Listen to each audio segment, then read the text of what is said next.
Infinitives and gerunds. Infinitives look like this, and gerunds look like this. Both infinitives and gerunds can act as nouns, and for this reason, it can be confusing to know whether we need to use an infinitive or a gerund. Take these two sentences as examples. In the first sentence, we must use the gerund getting. I will finish getting ready. In the second sentence, we must use the infinitive to get. I need to get ready.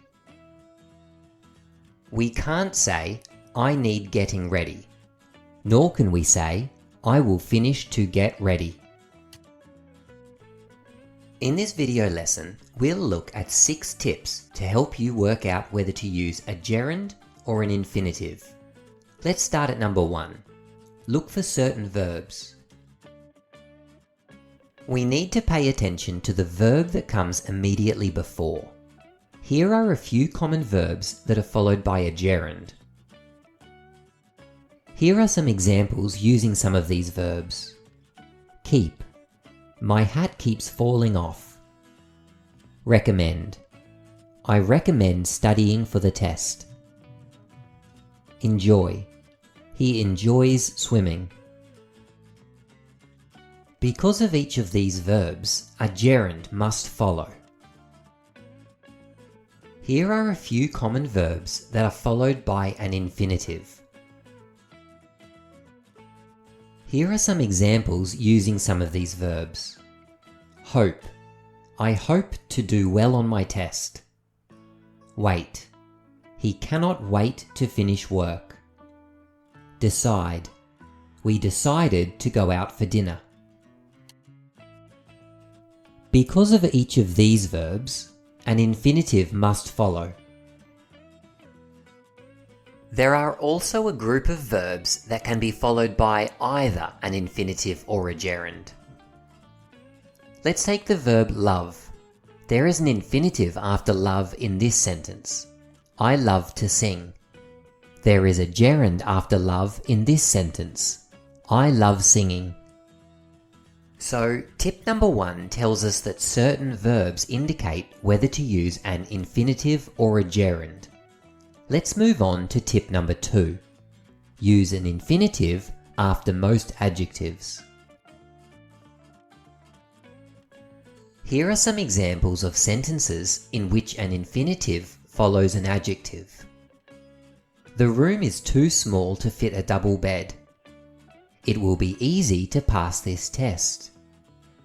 He is too young to enter the competition. Because of the adjective in each sentence, an infinitive is used. Gerunds can also follow some adjectives with the use of a preposition. For example, she was interested in seeing the movie.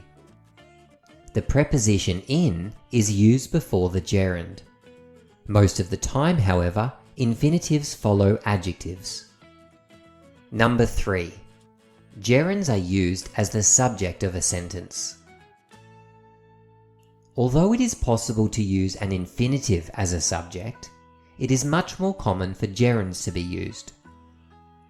For example, hiking that trail is a dream of mine. Because it's acting as the subject, a gerund is used. It is possible to use an infinitive as a subject, but it doesn't sound very natural. Here are a couple more examples of gerunds being used as the subject of a sentence. Playing the guitar is a good way to relax. Teaching children is an important job. Tip number 4. Infinitives are used after question words. Question words include who, what, when, where, and how. Take these examples. I don't know how to swim. She wants to know what to bring to the party. The signal will tell you when to go. We can see an infinitive has been used after each question word. Tip number 5. Only gerunds come after prepositions. For example, I am tired of. Because of the preposition, we must use a gerund next. It could be working. I am tired of working. We can't say, I am tired of to work. Here are some other examples of gerunds being used after prepositions. Mary is thinking about studying Spanish. He is scared of flying. Gerunds are used after prepositions. The preposition but is an exception. For example, there was no option but to leave. Tip number 6. The meaning of some words change depending if a gerund or an infinitive follows it. Let's look back at our list of verbs from tip number 1. These were the verbs that can be followed by infinitives or gerunds. These verbs at the bottom are special in that their meaning changes depending on whether an infinitive or a gerund is used. Let's take the verb remember. In this sentence, a gerund is used after the word remember. She remembers reading the book. In this sentence, an infinitive is used after the verb remember. She remembers to read the book. In the sentence with the gerund, remembers refers to remembering about the past. Perhaps she remembers reading it when she was in high school. It focuses on remembering the past.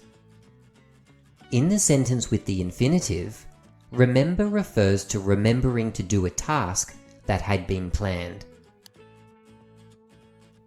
Now that we've gone through the 6 tips, it's time to check your understanding.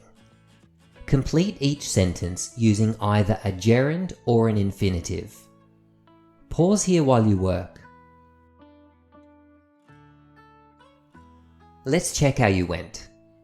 The first one. Ginger is good to eat if you are sick. We need the infinitive because it follows the adjective good. Number 2. I suggest taking a bus to the city. The gerund taking is needed because the verb suggest is one of the verbs that a gerund follows. Number 3. She doesn't know who to ask about buying a ticket. An infinitive is used because it follows a question word, who. Number 4. Skiing is good exercise. We use the gerund because it's the subject of the sentence. Number 5. I miss playing with my dog. The gerund playing is needed because the verb miss is one of the verbs that a gerund follows. Number 6. She got a medal for winning the race.